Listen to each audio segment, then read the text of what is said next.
Hi, welcome to my channel, Madhu's Education Alerts. This is your Madhusudan. ఈ వీడియోలో ఎంసెట్కి సంబంధించి ఎటువంటి సర్టిఫికేట్స్ని మనం రెడీ చేసుకోవాలి, ఏ డాక్యుమెంట్స్ని రెడీ చేసుకొని మనం కౌన్సిలింగ్కి సిద్ధంగా ఉండాలి అన్న దీని మీద అన్న కాన్సెప్ట్ మీద ఈ వీడియో మీకు షేర్ చేస్తున్నాను.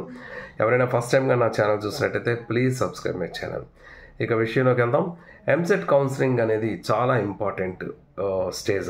ఎందువల్లంటే మనం ఎంసెట్ ఎగ్జామ్ రాసి రిజల్ట్ వచ్చిన తర్వాత మనం ఒక మంచి ర్యాంకు, ఏదో ఒక ర్యాంక్ వచ్చిన తర్వాత కాలేజీలో మనం జాయిన్ అవ్వాలంటే ఈ కాలేజీలో జాయిన్ అవ్వడానికి, ర్యాంక్ రావడానికి మధ్యలో ఉండే ఒక దశే కౌన్సిలింగ్.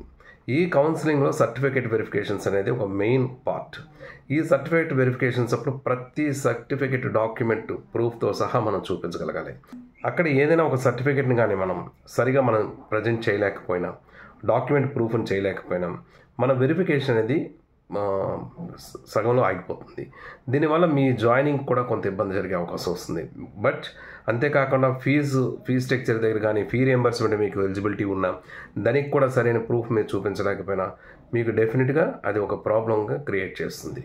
ఖచ్చితంగా మీ ఫీజు విషయంలో అది ఒక ప్రాబ్లమ్ని క్రియేట్ చేస్తుంది. కాబట్టి మీరు ఖచ్చితంగా సర్టిఫికేట్ వెరిఫికేషన్కి ఏ డాక్యుమెంట్స్ రిక్వైర్డో దాని మీద పూర్తి అవగాహనతో ఉండాలి.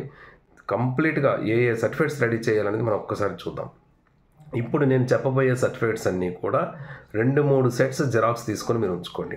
ఇంటర్మీడియట్ ఎగ్జామినేషన్ తరగతి హాల్ టికెట్ ఉండాలి, అలాగే ఎంసెట్ హాల్ టికెట్ ఉండాలి.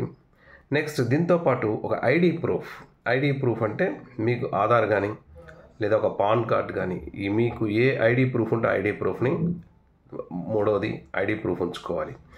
ఇకపోతే దీంతోపాటు డేట్ ఆఫ్ బర్త్ సర్టిఫికేట్ అంటే 10th క్లాస్ సర్టిఫికేట్ ఉండాలి. ఇంటర్మీడియట్ పాస్ సర్టిఫికేట్ అంటే ఇంటర్మీడియట్ మార్క్స్ మెమో కానీ, ప్రొవిజనల్ సర్టిఫికేట్ వస్తే ప్రొవిజనల్ సర్టిఫికేట్, ఇంకా ప్రొవిజనల్ సర్టిఫికేట్ లేని వాళ్ళైతే ఇంకా రాలేదు కాబట్టి మార్క్స్ మెమో మనం డౌన్లోడ్ చేసుకున్నట్టు మార్క్స్ మెమో ఉంచుకోవాలి. దీంతోపాటు స్టడీ సర్టిఫికేట్స్ కావాలి. ఈ స్టడీ సర్టిఫికేట్స్ 4th క్లాస్ నుంచి ఇంటర్మీడియట్ వరకు కంటిన్యూస్గా స్టడీ సర్టిఫికేట్స్ అని ఉండాలి.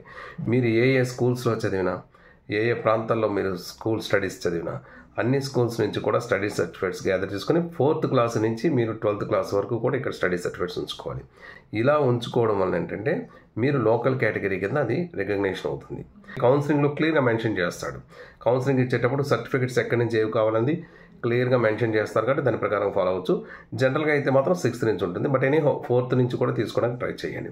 కేటగిరీ మీకు రిజర్వేషన్ బట్టి ర్యాంక్ అనేది వచ్చి ఉంటుంది కాబట్టి ఖచ్చితంగా మీ రిజర్వేషన్ అక్కడ ప్రూఫ్ చూపించాలి. దీంతో పాటు మనం ఎవరికైనా స్పెషల్ కేటగిరీస్ ఏమైనా ఉన్నట్టంటే స్పోర్ట్స్ కానీ, ఎన్ఎస్ఎస్ కానీ, ఆర్మడ్ రిజర్వ్డ్ కానీ, క్యాప్ కానీ, ఈ రిజర్వేషన్స్ ఏమి ఉన్నా వాటికి సంబంధించినటువంటి డాక్యుమెంటేషన్స్ చూపించాలి. వాటికి సంబంధించిన ఒరిజినల్స్ కూడా మనం చూపించాల్సి ఉంటుంది. ఇవి అన్నిటితో పాటు మనం గుర్తుంచుకోవాల్సింది పాస్పోర్ట్ సైజ్ ఫొటోస్. అట్లీస్ట్ ఒక 10-12 ఫొటోస్ మీ దగ్గర ఉంచుకోండి. ఒక 10 ఫొటోస్ తీసుకొని సేఫ్ సైడ్గా అడ్మిషన్స్ అయ్యేంత వరకు కూడా మీరు ఉంచుకోండి. ఎందుకంటే స్కాలర్షిప్ కోసం అవసరం వస్తుంటాయి, అడ్మిషన్స్లో అవసరం వస్తుంటాయి, కౌన్సిలింగ్లో అవసరం వస్తుంటుంది, ఎక్కడ పడితే అక్కడ మీకు ఫొటోస్ అవసరం వస్తాయి. కాబట్టి ఒకే ఏది ఏమైనా కౌన్సిలింగ్ టైంకి ఈ సర్టిఫికేట్స్ అనేది సిద్ధం చేసుకొని కౌన్సిలింగ్కి అటెండ్ అవ్వండి. ఏ ఒక్క సర్టిఫికేట్ మిస్ అయినా కూడా మీరు ప్రాబ్లం ఫేస్ చేస్తారు. సో ఇప్పటికీ చాలా టైం ఉంది కాబట్టి నేను చెప్పే ఈ లిస్ట్ అంతటిని కూడా రెడీ చేసుకొని కౌన్సిలింగ్కి అటెండ్ అవుతారని ఆశిస్తున్నాను. దీనికి సంబంధించి ఇంకేమైనా డౌట్స్ ఉన్నట్టయితే కామెంట్ బాక్స్లో షేర్ చేయండి. తప్పకుండా నేను ఇన్ఫర్మేషన్ ఇస్తాను. Thank you so much for your watching. This is your Madhusudan.